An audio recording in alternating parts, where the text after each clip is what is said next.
నమస్తే రమగారు. నమస్తే జయ. రమగారు, మీరు రకరకాల దేశాల కథలు చెప్తూ ఉంటారు. చైనా దేశం కథలని, రష్యా దేశం కథలని. అలాంటిది ఏదైనా ఒకటి చెప్పుకుందామా? ప్రసిద్ధ చైనా జానపద కథలు ఆ! అందులో నుంచి చెప్దాం ఒకటి. పూర్వం అంట చైనా దేశంలో అంటాక్ అని ఒక కుర్రాడు ఉండేవాడు. ఈ అంటాక్ పరమ నిరుపేద, వాడికి ఏమీ లేదు, అమ్మ నాన్న కూడా లేరు. వాడికి 14-15 సంవత్సరాల వయసు వచ్చేసరికి వాళ్ళ వాకిట్లో ఒక పెద్ద దానిమ్మ చెట్టు ఉండేది. ఆ దానిమ్మ పళ్ళే వాడి జీవనాధారం. అంతకుముందు ఎట్టాగొట్టా ఉండేవాడు, బాగా ఇల్లుంది, ఒక పాకెట్లో ఒక దానిమ్మ చెట్టు. ఆ దానిమ్మ చెట్టుని పరమ జాగ్రత్తగా కాపాడి ఆ పళ్ళు అమ్ముకుని దాంతో జీవనం గడిపేవాడు. విరగ్గాసేది అది. చుట్టుపక్కల వాళ్ళు పువ్వు పిందా టైంలో కూడా దాని జోలికి రాకుండా పంచప్రాణాలు దాని మీద పెట్టి కాపాడుకునేవాడు. పువ్వులు లెక్క పెట్టుకునేవాడు, పిందెలు లెక్క పెట్టుకునేవాడు, అంత జాగ్రత్తగా ఉండేవాడు. అయితే వీడికి ఒక 20-25 ఏళ్ళు ఉంటాయి ఈ టైంకి, ఈ కథ నాటికి. ఒకసారి ఏమైంది, ముందు రోజు చూశాడు, పళ్ళు బాగా అంతంతున్నవి. రాత్రికి రాత్రి 7-8 పళ్ళు ఖాళీ అయిపోయినాయి. ఎక్కడా మనిషి వచ్చిన ఆనవాళ్ళు అయితే లేదు, పళ్ళు మాత్రం లేవు. ఒక 2 రోజులు 3 రోజులు పగలల్లా కాపలా కాసాడు, ఏమీ అవ్వాలి. రాత్రిపూట ఏదో జరుగుతోందని రాత్రిపూట కాపలా కాసాడు. కాసేసరికల్లా 1 రోజు 2 రోజులు నిద్రపోయాడు, పళ్ళు పోతున్నాయి. రోజుకి 7-8 పళ్ళు చొప్పున. 4వ రోజు కనిపెట్టాడు ఒక నక్క. అది గోడ మీద నుంచి ఎగిరి పళ్ళు తెంపేసుకుంటోంది, తినేస్తుంది, పట్టుకుపోతుంది అక్కడి నుంచి. ఆ నక్కని పట్టుకున్నాడు, దాని తోక దొరికింది కానీ పారిపోయింది. 2వ రోజు ఏం చేశాడు, ఆ గోడ పక్కన తుమ్మ జిగురు పోసేసాడు. సాయంకాలం జిగురు బంక అంటారు కదా, అది పోసాడు. అది ఎగిరేటప్పుడు ఒక్క ఎగిరి గోడ మీద నుంచి చెట్టు మీదకి ఎగురుతుంది. మళ్ళీ అది గోడ దిగాలంటే గోడ కిందకే కాదు దూకాలి, అంతే కదా. అది ఇప్పుడు దూరం నుంచి ఒక్క ఎగిరి గోడ మీద ఎక్కుతోంది, కానీ దిగేటప్పుడు దూరం దూకదు, గోడ కిందకి దూకాలి. ఆ కింద పోసాడు. అదేం చేసింది, ఆ బంకలో దూకేసి పట్టేసుకున్నాడు. దొంగ మొహం, నా జీవనాధారం పాడు చేస్తావా, ఇన్ని రోజుల నుంచి తింటున్నావు, ఎన్ని తింటే నీ పొట్టకు సరిపోతుంది, నీ మొహం అండా అని నన్ను తిట్టేసరికి నక్కంది, వదిలే నన్ను వదిలిపెట్టు, పళ్ళు చాలా రుచిగా ఉన్నాయి, అందరి దొడ్లలోనూ పుల్లకాయలు, మీ ఇంట్లో ఈ దొడ్లోది ఒకటే, పెరట్లోది చక్కగా తీయగా ఉంది, అందుకే తినాలనిపించింది, అయినా నన్ను వదిలే, నీకు కావలసినంత డబ్బిస్తా. డబ్బేమిటి, నీకు రాజకుమార్తె నుంచి పెళ్లి చేయిస్తాను నేను అనేసరికి అంటాక ఆశ్చర్యపోయాడు. ఏమిటి, నీ వల్ల అవుతుందా అన్నాడు. నా వల్ల అవ్వందే లేదండి, నా వల్ల అవ్వందే లేదు, ఏది కావాలంటే అది చేయిస్తా, కానీ నన్ను వదిలేసి రాజకుమార్తె నుంచి పెళ్లి చేయిస్తాను నీకు అనేసరికి సరే ఒట్టు వేయించుకున్నాడు, ఒట్టు ప్రమాణాలు అన్నీ చేయించుకున్నాడు. సరే అని వదిలిపెట్టాడు. అదేం చేసింది, ఆ నక్క వీడిని వదిలేసి దొరికిన మిగిలిన కింద తెంపేసిన దానిమ్మ పళ్ళన్నీ బొక్కేసి అప్పుడు పోయి రాజుగారింటికి వెళ్ళింది. నక్క ఎట్టా మాట్లాడుతున్నాను అడగండి, ఇది కథ. రాజుగారింటికి వెళ్ళి, ఏమండి మీ దగ్గర రత్నాలు అవి జల్లించే జల్లెళ్ళు ఉన్నాయట కదా, రత్నాలు జల్లించే జల్లెళ్ళు కావాలి, మా రాజుగారి దగ్గర బోళ్ళని రత్నాలు వైఢూర్యాలు ఉన్నాయి, జల్లెడు విరిగిపోయింది, ఇవ్వండి అంతే. రాజుగారు ఆశ్చర్యపోయారు. ఏ రాజుగారు అని అడిగాడు. అంటాక్ మహారాజు అండి అని చెప్పింది. అంటాక్ మహారాజు గారికి రత్నాలు జల్లించే జల్లెడ కావాలి. సరే ఆ జల్లెడిచ్చారు. జల్లెడి చేత్తో పుచ్చుకొని వచ్చేసింది. మర్నాడు ఏం చేసింది, దానికి అడవిలో అన్ని చోట్ల ఈ రత్నాలు అవి బాగు చేసే దుకాణాలు అవన్నీ తెలుసు దానికి. అన్ని చోట్లకి వెళ్ళి తోక అంటించి సన్న రజనంతా అంటించి తీసుకొచ్చింది. రత్నాలు అవి బాగు చేసేటప్పుడు ఇలా ఇది పెడతారా, రవ్వగా రాలుతాయి ముక్కలు.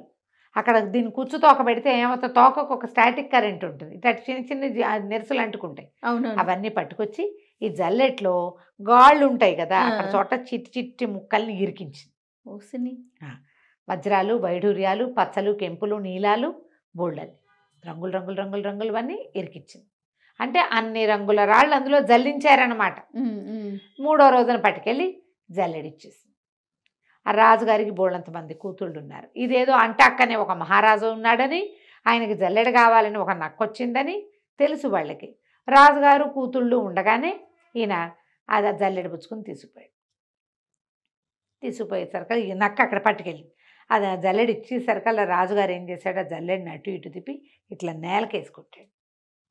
ఏముందో చూడడానికి. మామూలుగా మనం ఏ పిండి జల్లిచ్చామో కింద కొడితే తెలుస్తుంది. జల జల రాలిపడ్డాయి అందులోంచి. ఏమిటి? కెంపులు, రత్నాలు, నీలాలు, పచ్చలు, చిట్టి ముక్కలు. రాజకుమార్తె అలా రంగులు రంగులుగా పొడి పడేసరికి హే అని ఆ పొడంతా ఇట్లా ఇట్లా చేతులతో పట్టుకుని మెరుపులు చూసుకుంటుంటే నక్కని అబ్బో మీకు ఇంత ఇష్టమని చెప్తే బస్తాల కొద్దీ తోలిచ్చేవాళ్ళంగా మహారాజు గారికి చెప్పి అంటాక మహారాజు తోలిచ్చేవాడు మీకు. బస్తాల కొద్దీ ఇస్తారట. బస్తాల కొద్దీ ఇస్తాం కదా, వజ్ర వైడూర్యాలు, రత్నాలు, మరకతాలు, మాణిక్యాలు అనేసరికి రాజుగారికి ఏమనిపించింది, మహారాజుకి ఈ అంటాక్ ఎవడో ఓ పిల్ల నుంచి వాడికి పెళ్లి చేసి వాడిని అల్లుడిని చేసుకుంటే అవన్నీ మనకే అంతే అని చెప్పి, ఏమేనక్క మీ అంటాక మహారాజుకి వయసు ఎంత ఉంటుంది అంది. ఎంతేమిటండి ఓ 10 ఏళ్ళు ఉండవు అంతే అనేసరికి ఈయన కూతుళ్ళ కేసు చూసి ఆఖరి పిల్లకి ఒక 16-17 ఏళ్ళు ఉంది. ఆ పై పిల్లలకి ఇంకా పెళ్ళి అవ్వాల, 2-3 ఉన్నారు. ఈ చిన్న పిల్లనిచ్చి పెళ్లి చేస్తే బాగుంటుంది. సరే ఆఖరి పిల్లనిచ్చి పెళ్లి చేస్తాను అనేసరికల్లా నువ్వు మధ్యలో మధ్యవర్తిత్వం చెయ్యి, మీ రాజుగారికి ఎట్లాగైనా మా పిల్లనిచ్చి పెళ్లి చేయాల్సిందేని అన్నాడు పెద్దరాజు. నక్కంది అట్లాగే అని చెప్పి పరిగెత్తుకుంటూ అంటాక దగ్గరికి వెళ్ళింది. రెడీ అయిపో, నీకు రాజుగారి చిన్నమ్మాయి నుంచి పెళ్లి చేసేందుకు ఏర్పాటు చేసి వచ్చాను అనేసరికల్లా అంటాక ఆశ్చర్యపడి, ఏమిటి పెళ్ళే బాగానే ఉంది కానీ నాదే పెళ్ళి అంటే ఎంత సన్నాహం, నా దగ్గర ఏముంది, దానిమ్మ చెట్టు తప్పిస్తే దిక్కులేదు నాకు, ఏం చేయాలంటే దానికి అంతాకి నేను చెప్తా కదా, నువ్వు బయలుదేరరా అని చెప్పి మర్నాడు పొద్దునే బయలుదేరేసింది. బయలుదేరాక ఏం చేసింది, రాజుగారు ఒక ఏరు దాటాక రాజుగారి కోట, ఆ ఏటికి ఉండుండి పొంగొస్తూ ఉంటుంది. ఏరు పొంగుతుంది, పైనుంచి నీళ్ళు వస్తాయన్నమాట. అదే నువ్వు ఏట్లో దిగుని మా లోతు నీళ్ళలో నుంచోబెట్టి ఇప్పుడే వస్తానని రాజుగారి దగ్గర పరిగెత్తుకుంటూ వెళ్ళి, అయ్యా మీరు పెళ్ళన్నారు, ఆమె ఆఖరి పిల్లని చేసుకోవడానికి అంటాక మహారాజు ఒప్పుకున్నాడు, బయలుదేరి తీశాను, మీతో మాట్లాడతాడని నవరత్నాలు అవన్నీ బళ్ళకి ఎత్తిచ్చాడు బస్తాల కొద్దీను, మరి పెళ్ళికి సన్నాహం చేసుకున్నాడు. తీరా ఏరు దాటుతుంటే ఏరు కాస్త పొంగిపోయి రత్నాల బళ్ళన్నీ కొట్టుకుపోయాయి, రాజుగారి పెళ్లి బట్టలన్నీ పోయాయండి, ఆయన నీళ్లలో నుంచునున్నాడు, మరి ఏదైనా ఏర్పాటు చేయండి అనేసరికల్లా ఈ రాజుగారు ఏమంటాడు, కాబోయే అల్లుడిని తెచ్చుకోవద్దు, రత్నాలు ఏముంది బస్తాలు పోతే పోయినాయి మళ్ళీ ఉంటాయి వీళ్ళ దగ్గర అని చెప్పి ఏం చేశాడు, పెద్ద పెద్ద బళ్ళ నిండా బట్టలు నగలు అన్నీ వేసుకుని తీసుకొచ్చాడు. నీళ్లలో నుంచుని అంటే అక్కని బయటికి తెచ్చారు. చక్కగా పరివారం వచ్చి ఒళ్ళు తుడిచి మంచి బట్టలు తడిగి నగలు అవి ధరింపజేసి తీసుకుపోయారు. తీసుకెళ్ళాక సరే పెళ్లి చేసేశారు. పెళ్ళి అయిపోయాక పిల్లని పంపించద్దు, పెళ్ళి అయిపోయింది, అందరూ చాలా మెచ్చుకున్నారు. కుర్రాడు చక్కగా చాకులాగా ఉన్నాడు, బోల్డ్ ఆస్తిపరుడు, రాజు, రత్నాలు వజ్రాలు జల్లెలతో జల్లిస్తారని చెప్పుకున్నారు. సరే కథ అంతా అయిపోయింది. పెళ్లి తర్వాత ఇవ్వాల్సిన విందులు వినోదాలు కూడా జరిగిపోయినాయి. ఎవరు మీ చుట్టాలు రాలేదేమిటని అడగల రాజుగారు. నక్కేం చెప్పిందంటే వాళ్ళకి ఇలా వాళ్ళని వీళ్ళని అందరినీ పిలిస్తే చాలామంది వాళ్ళ పిల్లల్ని చేసుకోమంటున్నారు, నేనే మాట్లాడి పెట్టాను కాబట్టి చుట్టాల పక్కాల గురించి అడగబాకండి, వాళ్ళు ఎవరైనా వస్తే తలకాయ నిప్పండి. ఓహో మనకేం కావాలి, ఆ మంచి కుర్రాడు లట్టుగా పట్టేయాలి, పట్టేశాం అంతే.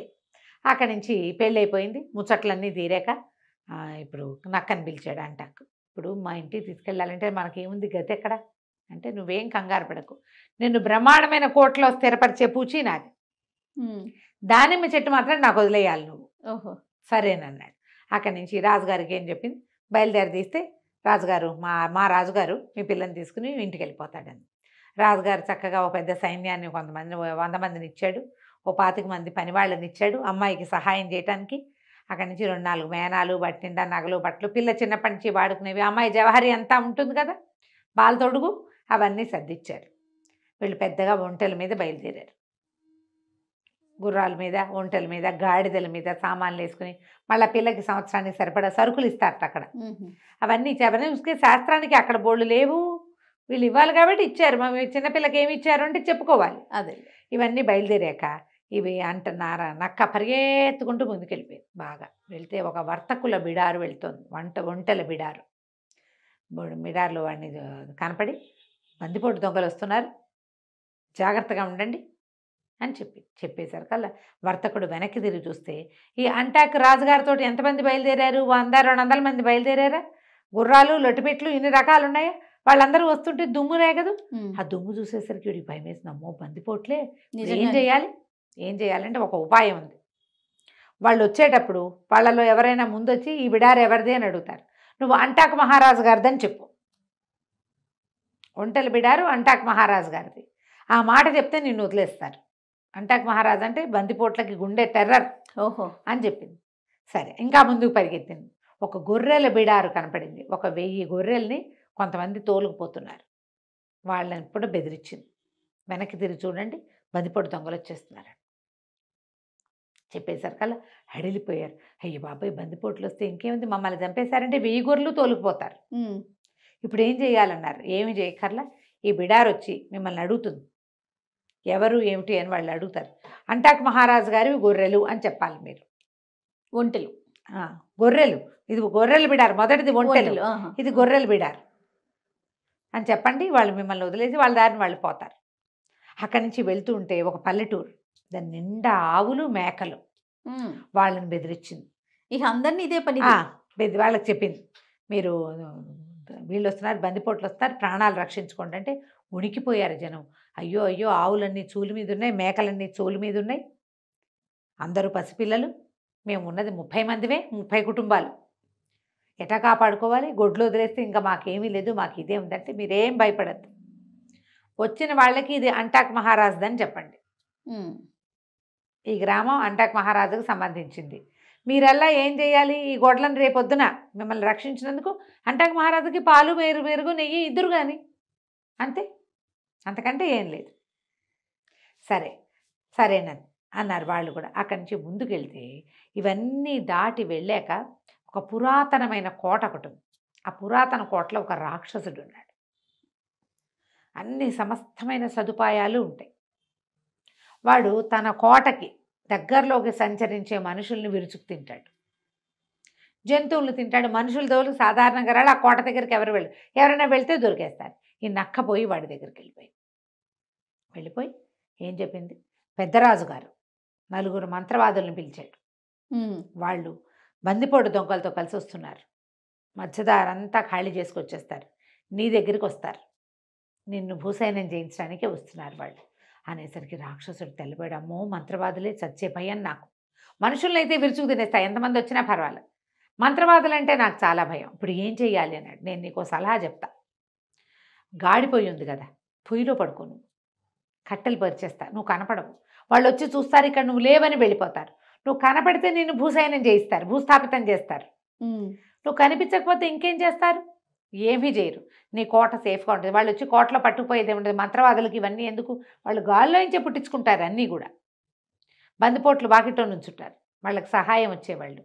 4 మంత్రవాదులు లోపలికి వస్తారు, నువ్వు కనపడవు అని చెప్తే రాక్షసుడు ఏం చేశాడు, సరేనని గాడిపోయి, పెద్ద గాడిపోయి ఉంది వాడికి. ఒక దున్నపోతుని తెస్తే దున్నపోత మొత్తాన్ని వండుకుని తింటాడు వాడికి అది అలవాటు. ఓహో. పచ్చి తినే అలవాటు లేదు వాడికి. వాడు రోజు వారడి వంటకి చాలా పెద్ద గాడిపోయి, పెద్ద పెద్ద మూకుళ్ళు ఉన్నాయి. ఈ రాక్షసుడు పోయి అంత పెద్ద గాడిపోయిలోనూ పడుకున్నాడు. పడుకుంటే ఇదేం చేసింది, గాడిపోయి పైదాకా కట్టెలు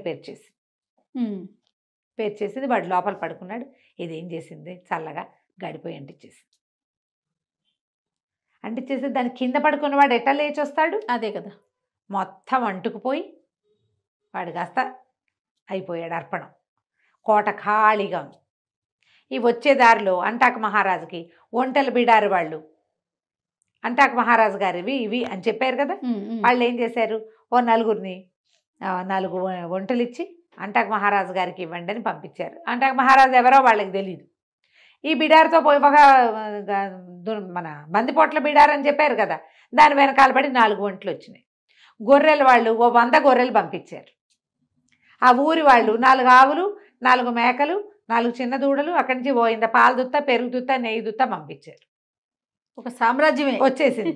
ఇక కోట దగ్గరికి వాళ్ళు వచ్చేసారు కల్లా వెనకాల ఈ సామాన్లన్నీ మోసుకుంటూ జనాలు వచ్చేసారు. కోటలోకి వస్తే ఏముంది, కోటలో ఎవ్వరూ లేరు, సమస్తమైన ఉపాయాలు ఉన్నాయి లోపల. ఇల్లు వాకిలి ఏర్పడిపోయింది. ఆ కోటకి రాజు అయిపోయాడు. ఈ లోపలికి వచ్చిన గొర్రెలు ఒంట్లు అన్నీ అక్కడ ఉండిపోయినాయి. ఈ రాజుగారు పంపించిన 100 మంది వాటిని చూసుకున్నారు. క్రమంగా ఈ మిగిలిన ఆ ప్రాంతంలో తిరిగే బిడార్లన్నిటికీ సహాయకుడుగా అయిపోయాడు అంటాక్. దానిమ్మ చెట్టు మాత్రం నక్కకి దొరికింది.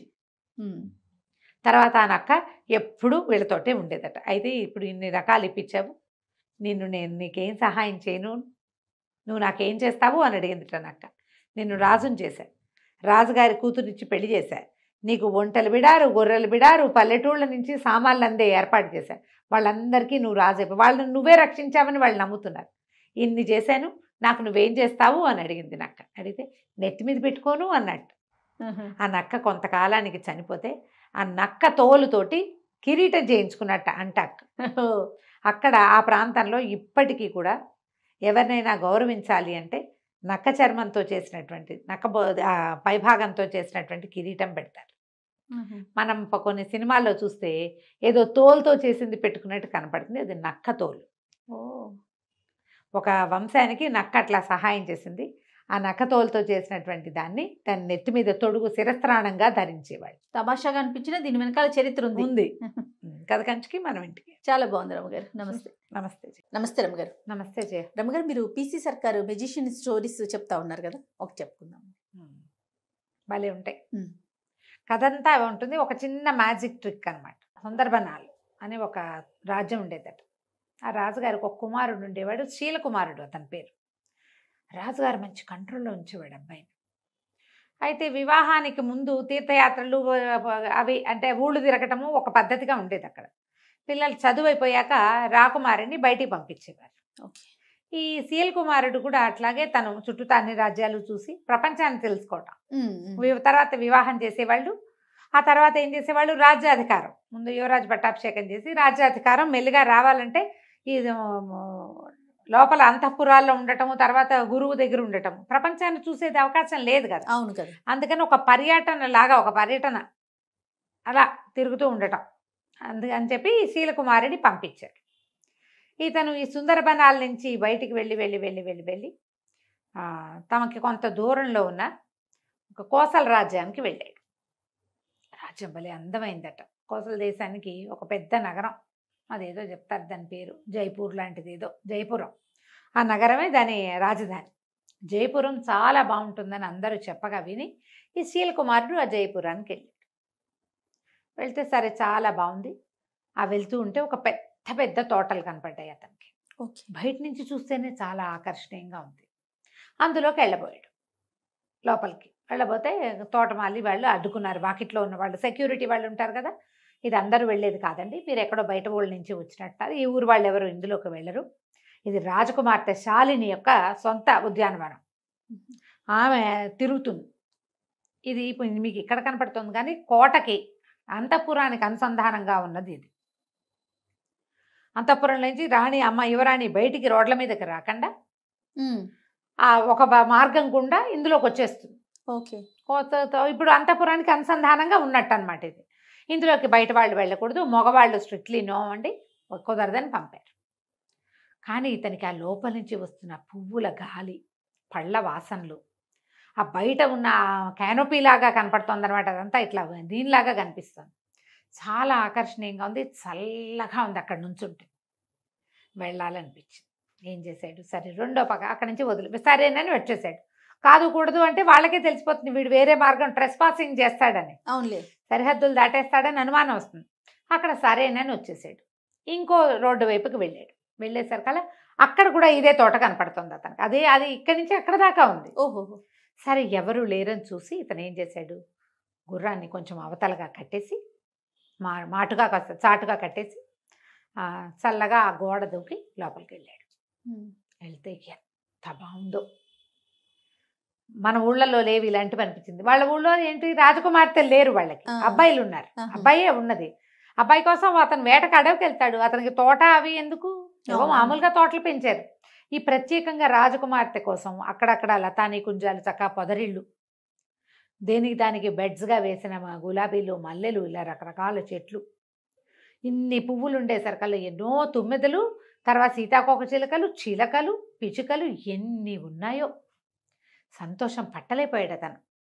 అంత గ్రీనరీ, ఆ కలర్ఫుల్గా ఉన్న దాన్ని చూసేసరికల్లా ఒక ఆత్మానందానికి లోనయ్యి అంతా తిరిగి దొరికిన పళ్ళేవో 4 కోసుకుని తిని తర్వాత ఏం చేశాడు, పక్కన ఒక చిన్న పొదరిల్లు లాగా ఉంటే దాని మీద ఒక బెంచ్ ఉంది, దాని పక్కన ఆ బెంచ్ మీద కూర్చుంటే హాయిగా ఉంది. కూర్చుని అతని దగ్గర పిల్లని గ్రోబ్ ఉంది, అతనికి ఫ్లూట్ వాయించే అలవాటు. ఈ బోర్డును దోపుకున్నాడు, నడువు కట్టుకునే దట్టీలో, ఆ దట్టీలో నుంచి ఫ్లూట్ తీసి వాయించడం మొదలుపెట్టాడు.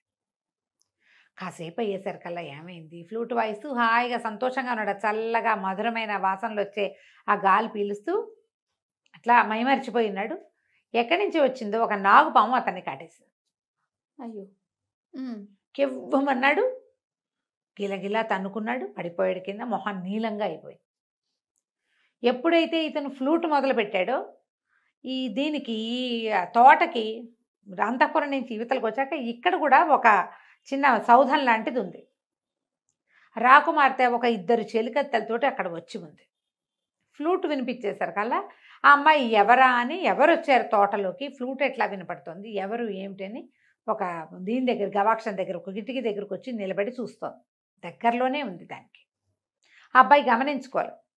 చూసేసరికల్లా ఎవరో కుర్రాడి వయసుండి అతని కేసే చూస్తుంది. ఉన్నట్టుండి పాము కాటేయటం, అతను కేక పెట్టడం, ఆ అమ్మాయి పరిగెత్తుకుంటూ వచ్చి చెలికత్తెల సహాయంతో ఇతను చూసేసరికల్ కనపడింది. ఈ చెలికత్తెల్లో ఒక చెలికత్తె తల్లి విషవైద్యం తెలిసిన తల్లి. ఆ పిల్లకు కూడా కొంత తెలుసు. ఈ అమ్మాయి ఏమందంటే, ఇది పలానా పామమ్మ, దీనికి వేరు పెట్టి వైద్యం చేస్తే ప్రమాదం తప్పుతుందంటే సాయం పట్టండి అని ముగ్గురు కలిసి అతన్ని లోపల గదుల్లోకి తీసుకొచ్చారు. తీసుకొచ్చి రాకుమార్తె అతను ఇక్కడ ఇందులో ట్రెస్ పాసింగ్ చేసి లోపలికి వచ్చాడంటే అతనికి శిక్ష పడుతుంది. అంతేగా. అతనేమి తన్ని చూడడానికి రాలా, ఈ తోట సౌందర్యం కోసం వచ్చాడు. ఆ సంగీతం బాగుంది, రాకుమారుడు చక్కగా ఉన్నాడు. ఎవ్వరికీ చెప్పకుండా 5-6 రోజుల పాటు అతన్ని అక్కడే దాచిపెట్టి వైద్యం చేయించి అతను కోలుకునేదాకా కాపాడింది. ఓకే. కాపాడి పంపించేద్దాం అనుకుంది. కాస్త కోలుకునేసరికల్లా తన ఫ్లూట్ వాయించడము, కబుర్లు, మాటల్లో మెల్లిగా మనసు ఇచ్చిపుచ్చుకున్నారు వీళ్ళు. కోలుకున్న తర్వాత ఇతను, నేను బయలుదేరి చాలా కాలం అయింది, ఇంటికి వెళ్ళిపోతాను అని చెప్పి, నాకు కూడా వివాహ ప్రయత్నాలు చేస్తున్నారు అని తెలుసుకున్నాడు ఆ అమ్మాయికి. నాకు కూడా వివాహ ప్రయత్నం చేస్తున్నారు, ఎట్లాగో ఉత్తరాలు రాస్తారు, మీ దగ్గర నుంచి ఫోటోలు వస్తాయి, నేను నిన్నే సెలెక్ట్ చేసుకుంటా, మన ఇద్దరం పెళ్లి చేసుకుందామని ఆ అమ్మాయికి మాట ఇచ్చి ఇంటికి వచ్చేసాడు.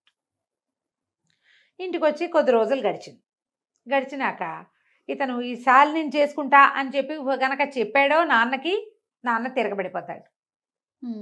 వాళ్ళ నాన్న ఈ పిల్లాడిని, కుర్రవాడిని అతనే ఉద్దేశం చెప్పేలాగా కానీ, అతని అభిప్రాయానికి విలువిచ్చేలాగా కానీ, చాయిస్ అతనికే వదిలేయటం కానీ చేయడు ఆయన. చాలా గట్టివాడు తండ్రి. అతను ఆ పద్ధతిలో లేడు ఆయన. ఇప్పుడు ఏం చేయాలని ఆలోచిస్తుంటే రకరకాల పెళ్లి సంబంధాలు వచ్చినాయి. శాలిని ఫోటో కూడా ఉంది అందులో, ఆ చిత్తరువు కూడా ఉంది. అన్నీ చూసిన తర్వాత ఇతను శాలిని ఉంది చెప్దామనుకున్నాడు. తండ్రి, మంత్రి గారు, రాజగురువు ముగ్గురు కలిసి స్క్రూటినీ చేసి వాటిని ఏం చేస్తారు, అన్నీ చూసి ఈ అమ్మాయి తండ్రి ఎంతమంది ఫైనలైజ్ చేస్తారు కదా, ఇవన్నీ చూసేసి చివరికి 3 సంబంధాలు తేల్చారు. ఆ 3 శాలిని లేరు. ఏం చేయాలో తెలియలా, దిగులుగా అయిపోయాడు. వెళ్ళొచ్చిన దగ్గర నుంచి అతని ధోరణి మారిందని, ఇప్పుడు ఈ పెళ్లి సంబంధాలు చూడటం మొదలుపెట్టాక ఇంకా మొహం వేళ్లాడేసి ఉంటున్నాడని కనిపెట్టాడు మంత్రి గారి కుమారుడైన దేవదత్తుడు. ఓకే. ఏమిటో ఇలా డల్గా ఉన్నావు ఏమిటి అని ప్రశ్నించేసరికి కల్లా ఇంకెవ్వరికి చెప్పలేక ఈ శీల్ కుమారుడు ఏం చేశాడంటే దేవదత్తుడికి చెప్పాడు ఈ సంగతి.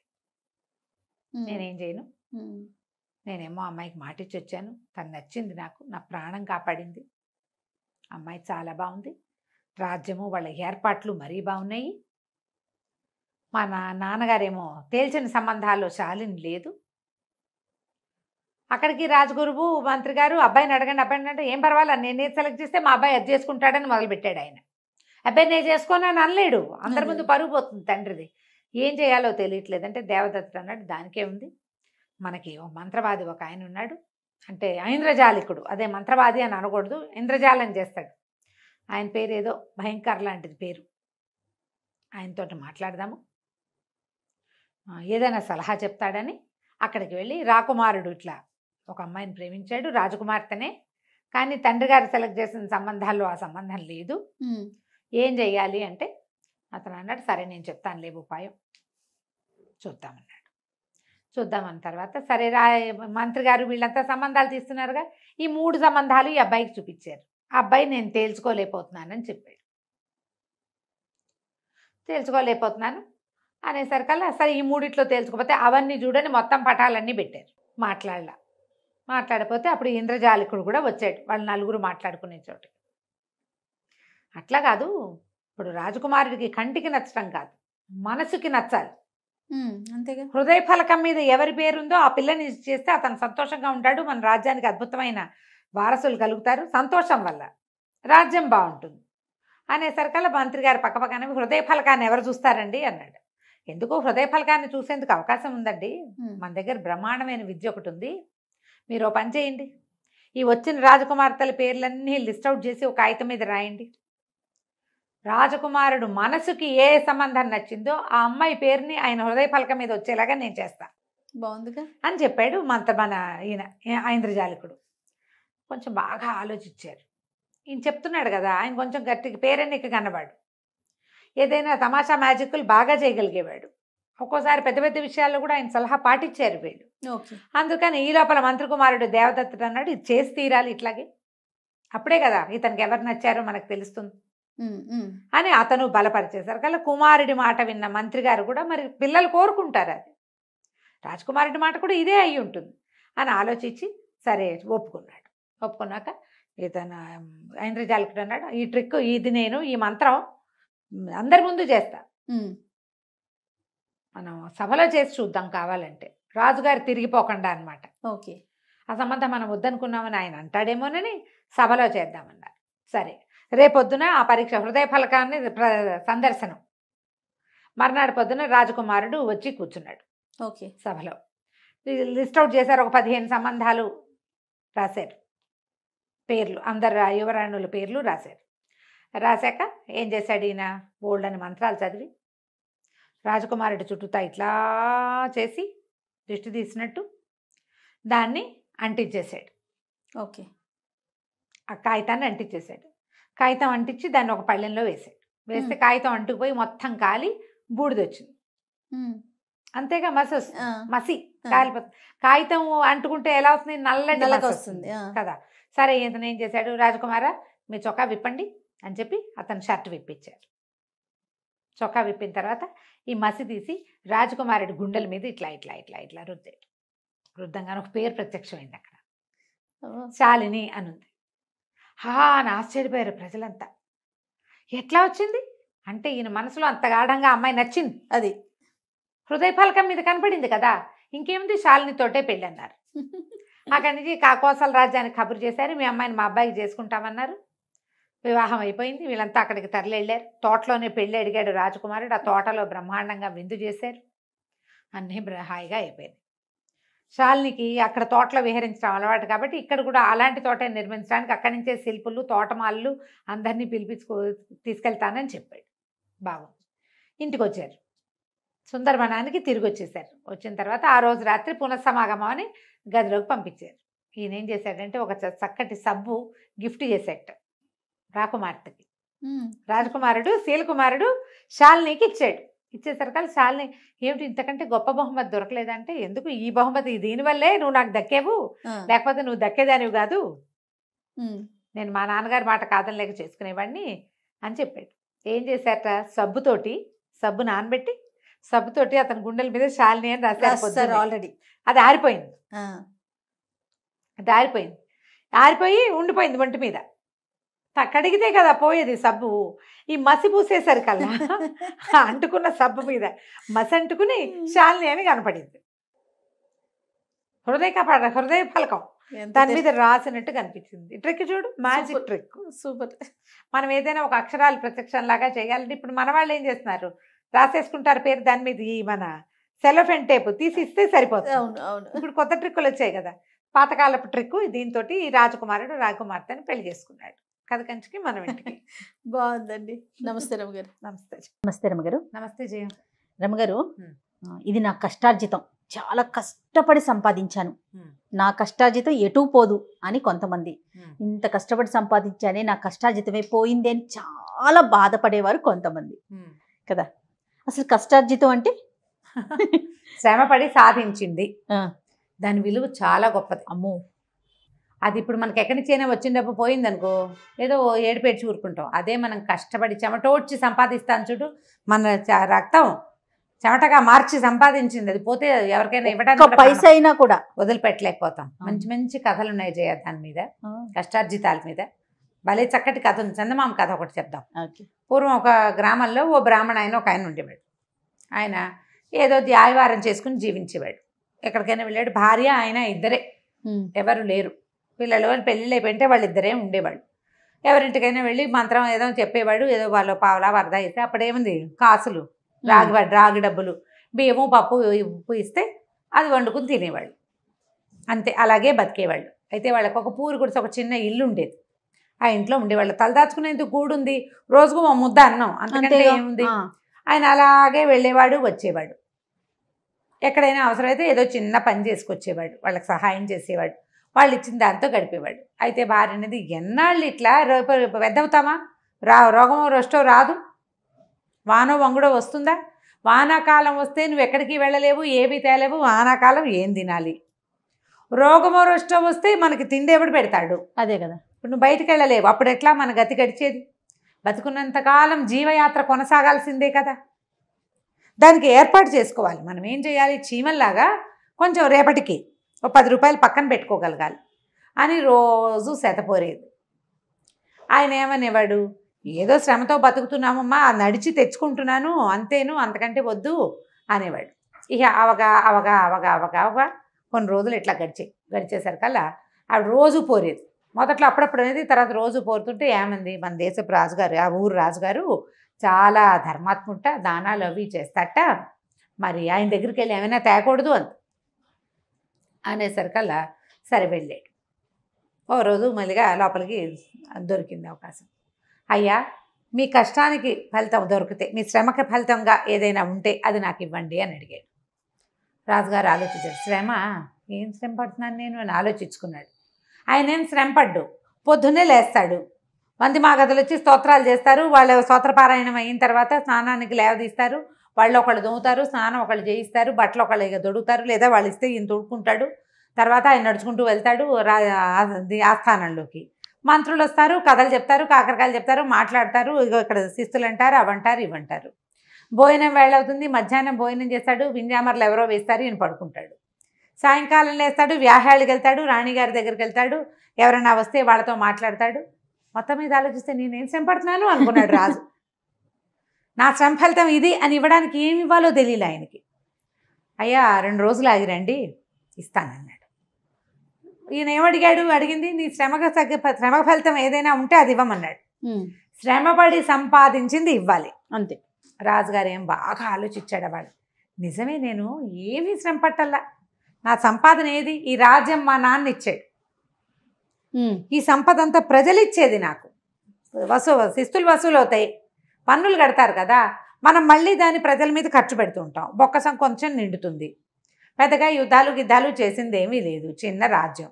ఆలోచించి మర్నాడు పొద్దున ఏం చేశాడు ఆయన, రాచ దుస్తులు పక్కన పెట్టి ఒక పాత పంచె అది తెప్పించుకుని కట్టుకుని తలపాగా చుట్టుకుని ఒక సామాన్యుడిలాగా ఊళ్ళోకి వెళ్ళాడు. ఏదైనా పని చేసి సంపాదించాలి. ఈయన వెళ్ళేసరికల్లా ఒక కుమ్మరి ఆవం పెట్టుకుంటున్నాడు. కుమ్మరి చక్రం పెట్టుకుంటారు కదా, మట్టి అంతా ఓ పక్కకు పోసాడు. కుమ్మరి ఆ మట్టి తొక్కాలి, దాన్ని బాగా తొక్కి స్వాధీనపరచాలి కదా మెత్తగా.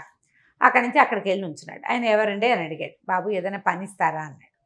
పని లేదు, నాకు పని కావాలనేసరికల్లా ఏమన్నాడు, ఎప్పుడైనా అలవాటు ఉందా, తొక్కేవా మట్టి అంటే తొక్కలేదండి ఎప్పుడు అన్నాడు. సరే నీకు చేత వచ్చినట్టు తొక్కు, ఇదిగో ఈ మట్టి తయారు చేశా కదా, అందులోకి దిగు, ఆ బురదలోకి అది తొక్కు, తర్వాత నేను ఒక కుండలు చేసుకునే సమయానికి మట్టి తీసుకుంటాను, నేను లోపల మిగిలిన ఏర్పాట్లు చేసుకుంటాను అన్నాడు.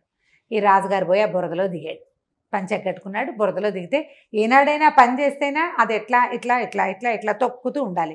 ఈ తొక్కుడు ఇక్కడ అయిన తర్వాత ఇంకో అడిగేసి తొక్కాలి. విసురుగా తొక్కితే ఢామని పడతారు అంతేగా. ఆవన్లో మట్టి తొక్కే చోట విసురుగా తొక్కకూడదు, ఒక్క చోటే ఒక కాలు కింద పెట్టి ఒక కాలు పైకి పెట్టి అట్లా. ఆ టెక్నిక్ తెలియాలి, చేత కావాలి. పైగా బలం పెట్టి తొక్కటం, అది ఎంత తొక్కితే అంత నున్నగా వస్తుంది మట్టి. సాయంత్రం 4 రూకలు ఇస్తానని చెప్పాడు ఆయన, ఆ కుమ్మరాయన. మధ్యాహ్నం 3 గంటలైంది. రాజు అలసిపోయాడు, చెమటలు కారిపోతున్నాయి, కాళ్ళు పీకేస్తున్నాయి, ఆకలి వేసేస్తోంది, తలకాయ తిరిగిపోతోంది, మరి డబ్బులు కావాలి.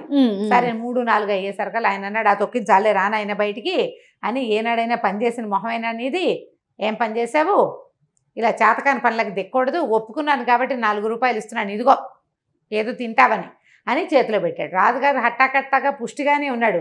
ఆయన కట్టుకున్న పాతగుడ్డల వల్ల ఆయన బీదవాడిగా కనిపిస్తున్నాడు అంతే. సరే ఆ 4 రూపాయలు చేతితో పుచ్చుకున్నాడు. ఏం చేశాడు ఈయన, బాగుందనుకుని వెళ్ళి హంసతోలికా తలపం మీద పడుకున్నాడు. ఆ పూట కాళ్ళు పిసికించుకుని కాస్త కాళ్ళకి రెస్ట్ ఇచ్చి మర్నాడు పొద్దున్న తెచ్చాడు రెడీగా. బ్రాహ్మణ ఆయన మళ్ళీ వచ్చాడు. ఈ బ్రాహ్మణ ఆయన భార్య ఏమనుకుంది, రాజుగారు ఎల్లుండి ఇస్తానన్నాడంటే బళ్ళ మీద భోగభాగ్యాలు ఎత్తించి పంపిస్తాడనుకుని ఆవిడ సిద్ధంగా కూర్చుంది. ఈయన వచ్చాడు. ఈయన ఏమన్నాడు, రాజుగారు బ్రాహ్మడికి చెప్పాడు, అయ్యా నా శ్రమ ఫలితం ఇదిగోండి అని 4 రూకలు ఎత్తి ఆయన చేతిలో పెట్టాడు. ఆయన మహాప్రసాదం అని బ్రాహ్మణ ఆయన పుచ్చుకొచ్చాడు. ఆయన ఏమి ఎక్స్పెక్ట్ చేయట్లా, పుచ్చుకొచ్చాడు. పుచ్చుకురాగానే ఈయన చేతిలో ఊగించుకుంటూ వచ్చాడు. రొంటిని పెట్టుకున్నాడు. అవి ఊగించుకుంటూ వచ్చేసరికి ఆవిడకి అర్థం కాలే, ఏమంటే రాజుగారు ఏమైనా బండి అవి పంపిస్తాంటే బండి ఏమిటి, ఇదిగో ఈ 4 రూకలని ఇచ్చాడు అనేసరికి ఆవిడ గుండు మండిపోయింది. కాశీకి వెళ్ళి కొంగరెక్క తెచ్చినట్టు రాజుగారి దగ్గరికి వెళ్ళి 4 రూకలు తెచ్చావా, అవి 3 రూకలు పోపో అని తిట్టి మొగుడిని, మనకున్న యాయవారమే చాలు, ఈ రూకలు అక్కర్లే ఏం అక్కర్లేదని ఆ పక్కన పెరట్లో వాళ్ళకి వెనకాల చిన్న పెరడు ఉంది కదా పూరింటికి విసిరేసింది. ఆయన మళ్ళీ యథాప్రకారం చెంపుచ్చుకుని యాయవారానికి వెళ్ళిపోయాడు. అయితే కొద్ది రోజులకి ఒక 4 చిన్న చిన్న మొక్కలు మొలిచినాయి వాళ్ళ వెనకాల పెరట్లో. ఏదో చిత్రమైన మొక్క, వాటిని పెరగనిచ్చారు. అవి కొంచెం అంత పెద్దవి అయ్యేసరి కల్లా విచిత్రంగా అంతంత కాయలు కాసినాయి. ఏమిటో ఈ చెట్టు ఏనాడు చూడలేదు, ఈ కాయలు ఏనాడు చూడలేదు. ఏం కాయ చూద్దామని ఆ కాయ కొంచెం పక్వానికి రాగానే కోస్తే దాని నిండా ముత్యాలు ఉన్నాయి. ఇదేమిటి ఇట్లా ఉన్నాయి అని చూసి అన్ని కాయలు కోసారు. కాయలన్నీ కోయగానే కాయలన్నిట్లలోనూ ముత్యాలే ఉన్నాయి. ఈయనేమిటి, ఈ గింజ ఏమిటి అసలు, అది ముత్యాలు అనుకోలే వాళ్ళు, ఇదేమిటి ఇట్లా మెరుస్తున్నాయి ముత్యాల్లాగా ఉన్నాయి అనుకున్నారు. ఆ ముత్యాలు పట్టుకెళ్ళి ఆ ఊళ్ళో ఉన్న ఒక వ్యాపారస్తుడు చూపించారు. మేలి రకం ముత్యాలు ఇవి అని చెప్పాడు. నాకు ఇవ్వండి తీసుకుంటానన్నాడు. ఈయన ఇంటికి వచ్చేసరికి అలా కాయలన్నీ కోసేసాడా, మళ్ళీ చెట్లు కొత్తగా పూత పూసినాయి. ప్రతి 10 రోజులకి కాయలు కాసేవి ఆ చెట్లు, ఆ 4 చెట్లు. కాయలు వలిస్తే ముత్యాలు వస్తాయి. బా, ఈ ముత్యాలు పట్టుకెళ్ళి అక్కడ అమ్ముకుని మెల్లిగా వీళ్ళు ధనవంతులు అయ్యారు. అయితే ఇట్లా కొంచెం రోజులు గడిచేసరికి ఎవరింట్లోనో ఒక చెట్టుకి ముత్యాలు కాస్తున్నాయని తెలుసుకుని రాజుగారు మంత్రి గారు వాటిని చూడబోయారు. ఏమిటి ఆ వింత అని. ఇప్పుడు బ్రాహ్మడు ఆయన భూమిలో దొరికినాయనుకో, వాళ్ళ ఇంట్లో దొరికితే రాజుగారి పరం అవుతుంది. వాళ్ళ చెట్టుకు కాసింది రాజుగారి పరం అవ్వదు కదా, వాళ్ళ పరమే అవుతుంది. అప్పుడు రాజుగారు మంత్రి గారు ఇద్దరు వచ్చారు. వచ్చి ఏమిటండి మీ ఇంట్లో ఏదో చెట్టుకి ముత్యాలు కాస్తాడో చూడడానికి రాజుగారు వస్తాను మంది వార్పలం అంతా వచ్చారు. రాజుగారు వచ్చేసరికల్లా ఆ బ్రాహ్మణ ఆయన రాజుకు నమస్కారం చేసి ఆశీర్వాదం చేశాడు. రాజుకి గౌరవించి నమస్కారం చేశాడు. రాజును ఆశీర్వదించాలి బ్రాహ్మణ. మీరు ఒక 4 రూకలు ఇచ్చారు నాకు, ఆ 4 రూకల్ని బయట దొడ్లోకి విసిరేసింది మా ఆవిడ. ఆ రూకల్లోంచే మొలిచిన ఈ మొక్కలు ఎక్కడ రూకలు విసిరిందో అక్కడే వచ్చినాయి, వాటికి ఈ కాయలు కాస్తున్నాయని చూపించారు. అప్పుడు రాజు ఆశ్చర్యపోయాడు. శ్రమ ఫలితం ఇది. అది ఒక వ్యక్తి శ్రమ పడితే దానికి ఇట్లాంటి అద్భుతమైన ఫలితం వస్తుంది. అందుకని ఆయన ఏం చేశాడట, ఆ రోజు నుంచి ప్రతి వాళ్ళు శ్రమించి పని చేయాలని. మంత్రి గారు వచ్చి ఇక్కడ ఆఫీస్లో కూర్చుంటాను కదా, రోజు మొక్కలకు గొప్పలు తవ్వటమో ఏదో ఒక పని చేయాలి. శారీరక శ్రమ ఉన్న పని ప్రతివాడు చేయవలసిందేనని చాటింపేసేట. దానివల్ల అందరికీ ముత్యాలు రాలా, ఆరోగ్యాలు వచ్చినాయి. అంతే కదా, శ్రమ పడటం తెలిసింది, శ్రమకి విలువ. ఇది కష్టం, కష్టానికి విలువ. ఈ మొక్కలకి గొప్పలు తవ్వటం, ఈ గోడకి సున్నం కొట్టడం, ఇవన్నీ కష్టమైన పనులు. దానికి తగింది ఇవ్వాలి. ఒక రోజు పనే కదా, ₹1 ఇస్తానని కాకుండా ఓ రోజంతా ఆ సున్నం వేస్తే ఆ నొప్పి ఏంటో మనకు తెలుస్తుంది. అందుకని ప్రతివాడు శ్రమపడి పని చేయాల్సిందేనని రాజుగారు చాటింపేశారు. శ్రమకి విలువ అలాంటిది. సూపర్. ముత్యాలు రావు, మనకి రానే రావు, ఊహించొద్దు అసలు. కానీ దానికి సరి అయిన ఫలితం వస్తుంది. శ్రమకి ఫలితం ఇవాళ లభించకపోయినా రేపు తప్పక లభిస్తుంది. ఆ ఫలితం వచ్చినప్పుడు రమ్మగారు నిజంగా చాలా తృప్తి కలుగుతుందండి, చాలా సంతోషం కలుగుతుంది, చాలా సంతోషం. అది మాటల్లో చెప్పలేదు, అనుభవించే వారికి తెలుస్తుంది. కాబట్టి కష్టే ఫలి అన్నారు. 100% కష్టపడి ఫలితాన్ని పొందండి. అంతే కదా. సూపర్ రమ్మగారు. Thank you. నమస్తే. Thank you Jaya. నమస్తే.